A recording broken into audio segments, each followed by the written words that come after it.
Bonjour à tous et bienvenue dans cette nouvelle vidéo de présentation de Jules et de son univers. Dans cette vidéo, on va s'arrêter sur les logiciels propres à l'univers de l'open source et de Linux.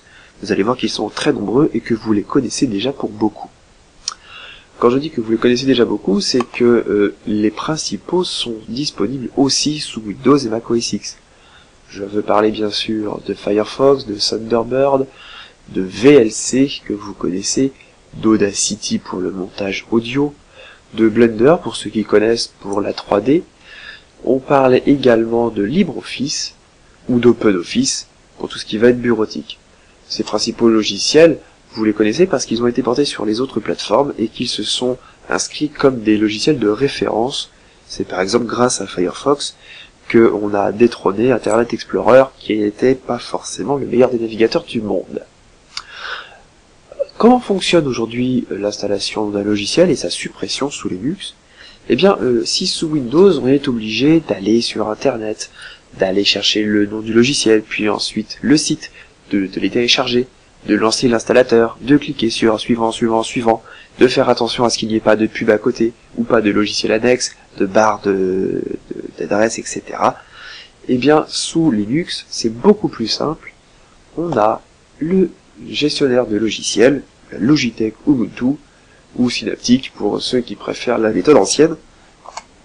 Mais, pour tout un chacun, la Logitech, en fait, est là, présente, et très facilement accessible, et très facilement navigable. On a des catégories, ces mêmes catégories que vous retrouvez dans le menu d'ailleurs. Voilà, ça a été pensé pour être simple, et ça l'est. Et par exemple, on va aller chercher un jeu, voilà. On l'installe d'un clic. On nous demande un mot de passe, c'est normal. Ce mot de passe est le mot de passe administrateur. Sans ce mot de passe, il n'y a pas d'installation, ni de logiciel, ni de mise à jour. Vous êtes finalement la meilleure protection de votre système, puisque toute installation doit se faire avec l'autorisation de l'administrateur, donc avec le mot de passe. Si d'un seul coup on vous demande votre mot de passe alors que vous n'aviez pas prévu d'installer quoi que ce soit, eh bien vous refusez, il n'y a pas d'installation, il n'y a donc pas de problème. C'est aussi une des raisons qui fait que il est très difficile aujourd'hui de verrouiller un système Linux, parce que ce système de protection qui paraît extrêmement simple s'avère être extrêmement efficace et redoutable, puisque vous êtes totalement maître de votre machine. C'est bien une des différences fondamentales entre Linux et Windows. La suppression se passe exactement de la même façon. Vous cliquez sur supprimer et il le supprime. Voilà, et c'est comme ça pour tous les logiciels qui se trouvent dans la Logitech. Il suffit de chercher son système, parfois simplement de chercher l'extension du fichier que l'on veut ouvrir. Imaginons par exemple que là je ne sois pas en mesure d'ouvrir un fichier PDF, ce qui n'est pas le cas puisque il y a exactement ce qu'il faut aussi. Et bien voilà, vous avez tous les logiciels capables d'ouvrir des fichiers PDF sous Linux. Et tout cela s'installe en un seul clic.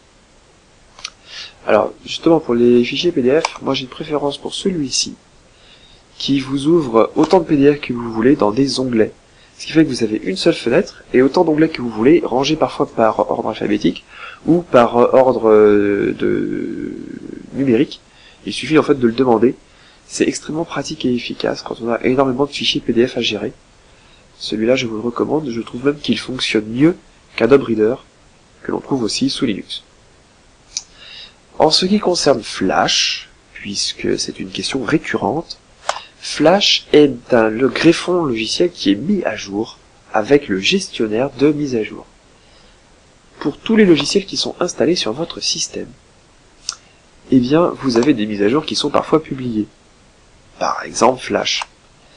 Eh bien, pas besoin d'aller télécharger le logiciel sur le site d'Adobe, pas besoin d'aller l'installer, de cliquer, etc. Le gestionnaire de mise à jour est là pour ça.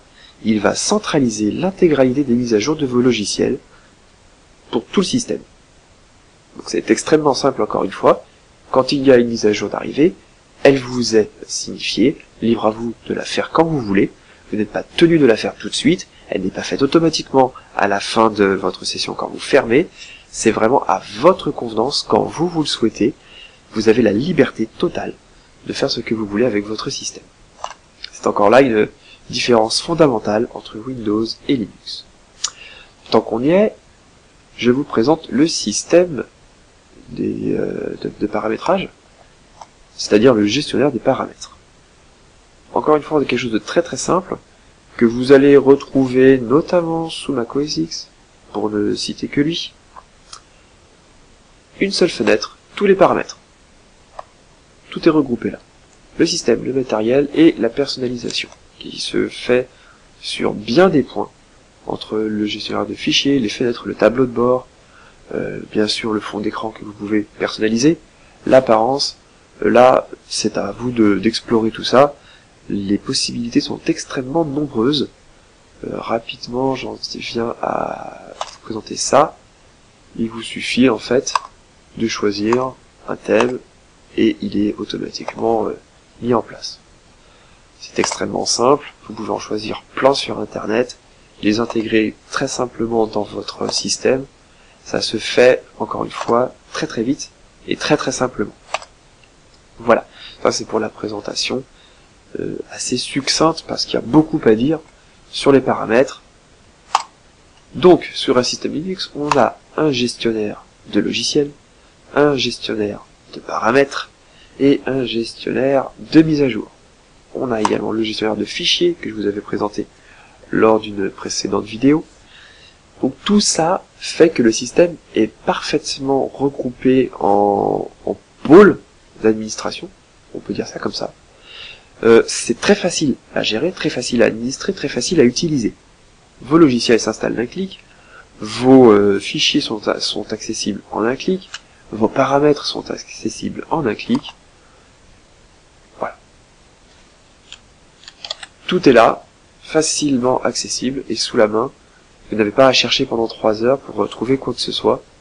C'est d'une simplicité remarquable. On aura donc fait le tour des logiciels. On se retrouve bientôt pour une nouvelle vidéo. À bientôt.